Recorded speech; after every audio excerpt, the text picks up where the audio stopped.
Right, so Germany are having a little bit of a hold my beer moment with the US, following on from news that has come out in America this week, it seems. There's been a bit of coverage in the news over the last few days over the US having passed a resolution that being anti-Zionist is now anti-Semitic. This isn't true. It never will be true.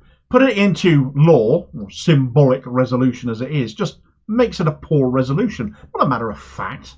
But what will now be a fact is that Jewish people who are anti-Zionist, or anyone who is anti-Zionist, will now themselves face being called themselves antisemites, calling Jewish people anti-Semitic themselves.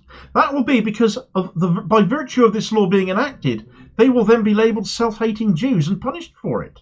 And that really is anti-Semitic. This is absolutely nuts. A harmful false equivalence, and I figured I'd be doing a video very much on how harmful, senseless and ill-educated this is by the nation showing itself to be Benjamin Netanyahu's biggest backers right now. And then it came to my notice what was happening and going on very much underreported in Europe, with Germany now, it seems, considering making German citizenship incumbent on showing loyalty to Israel. Right, so it's a global race to who can show the most sycophancy to the occupying state of Israel right now, with the focus being on what has happened in the United States in our media. It's not being widely covered, massively covered, but it is being covered in a few places. But no way can it be ignored what Germany is doing here either, despite this story being completely overlooked. Stateside, a Republican Party resolution in the House of Representatives to equate anti-Zionism with anti-Semitism passed by 311 votes to just 14, showing an awfully large number of Democrats joined in with them, many abstained.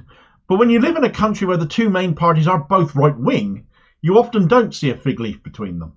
Look at that, and look at now at Starmer and Sunak. It's literally our future here. Now, this resolution was only symbolic. It was a sign of American attitudes towards Israel, as if we didn't know already. But when the resolution also specifically raised the slogan, "From the river to the sea," and it passed with that slogan being specifically described as a rallying cry for the eradication of the state of Israel and the Jewish people, you can see how big of a problem it is, not least for Jewish people who happen to be anti-Zionists themselves, of which there are many. This sets an absolutely horrendous precedent, since it's a step towards criminalising standing up for the rights of Palestinians if by doing so it can be framed in any way as being anti-Zionist or critical of Israel.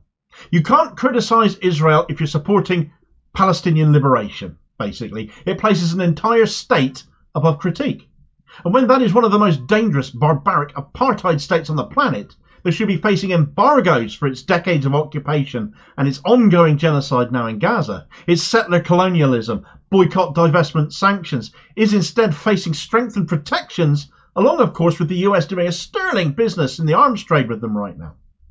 It is not racist to oppose occupation and colonialism and genocide. It's the right under international law of the occupied peoples definitely to do that. Supporting them in that, therefore, cannot be racist either. All US politicians in the House of Representatives have shown is how deeply they are invested in Israel to the detriment of Palestinians, and they look like global idiots for it. But Germany is what this video is supposed to be about. So let's get on with that and what they're doing, because where you may have heard a thing or two about that US resolution, I guarantee you've heard nothing about this because our press haven't touched it. This has come out on the website of German broadcaster Deutsche Welle. At the moment, I bet I've said that wrong completely, but at the moment this has not become law across all of Germany, but it is now law in the eastern province of Saxony-Anhalt.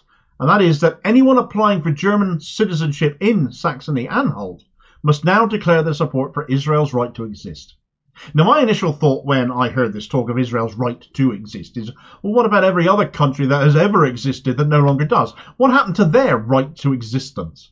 Abyssinia, Persia, Prussia, Czechoslovakia, Kampuchea, Dahomey, Yugoslavia, Ceylon, Texas, the USSR, Rhodesia, the Federation of Southern Arabia, the Tuvan People's Republic even, and more, and on and on and on it goes, because there are hundreds of them. Why is Israel different? Why is that one's existence more important than any other that came before it? It's really arrogant, not to mention senseless, when there is so much turmoil over occupied territory, Israel occupying the entirety of Palestine and a good chunk of Syria as well. Nonetheless, effective immediately, those applying for German citizenship in that one German state must declare their support for Israel's right to exist. This commitment is part of new language that State Interior Minister Tamara Zishang informed relevant authorities about in a ministerial decree this week.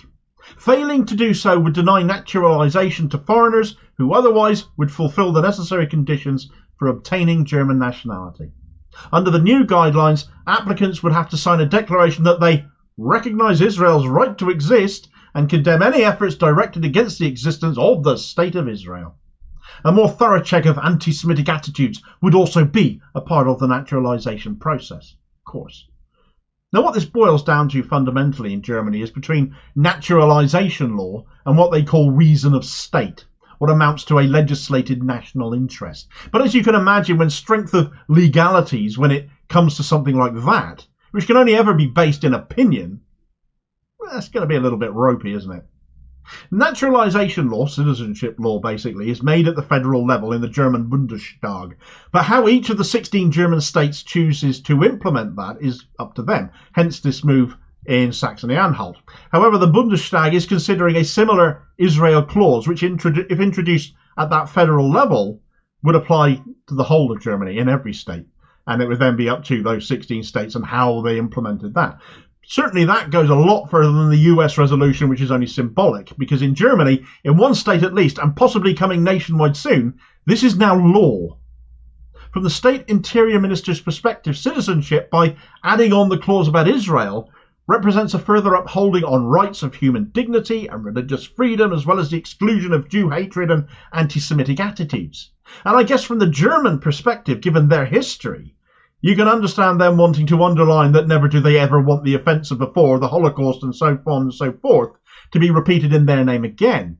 But of course, holding Israel up doing what it is doing now, I think risks undermining their thinking. It also doesn't represent all Jews, again, which this risks muddying the waters on. So many Jews worldwide are disgusted with Israel, found to be a great many of them in Germany too, and do not want to associate themselves with it and are calling them out. Would Germany, in which case, turn away Jewish people who will not swear to accept Israel's right to exist when they seem to determined to deny Palestinians their right to exist? You see, the issue becomes decidedly problematic, doesn't it? Further problems stem from that reason of state law as well, which the State Interior Minister has also grounded her decision in. This really is arbitrary stuff. Even by German legal positioning, it is only ever considered quasi-legal, because it's based on opinion, it's not based in fact. What one person thinks is best for Germany may not be what their successor ends up thinking. It isn't a democratic construct at all. And as a result of that, is a very difficult thing to enforce and is open to challenge all the time. And you can imagine on something as contentious as this, it would be challenged. What we have here functionally is a state acting out of kilter with its people too, as is the case with so many countries, our own included, being let down by our leaders. According to polling by a research institute called Allensbach, only a third of Germans believe they have a historical responsibility for Israel. As far as destroying Hamas goes, 35% of Germans agree with Israel doing that. However, 38% want Israel to show restraint instead.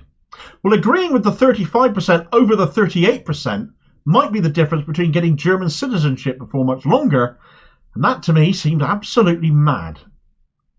Thanks for watching. I hope you found this video useful. Please like, share and subscribe if you did. More content out daily. Please do have your say on this story in the comments below and be part of the conversation. Meanwhile, here's a video recommendation where, as much as this German media outlet calls into question what Germany is doing, sadly we can't say the same for the BBC here, can we? As some of their headlines have been absolutely beyond belief. And I'll hopefully catch you on the next vid. Cheers, folks.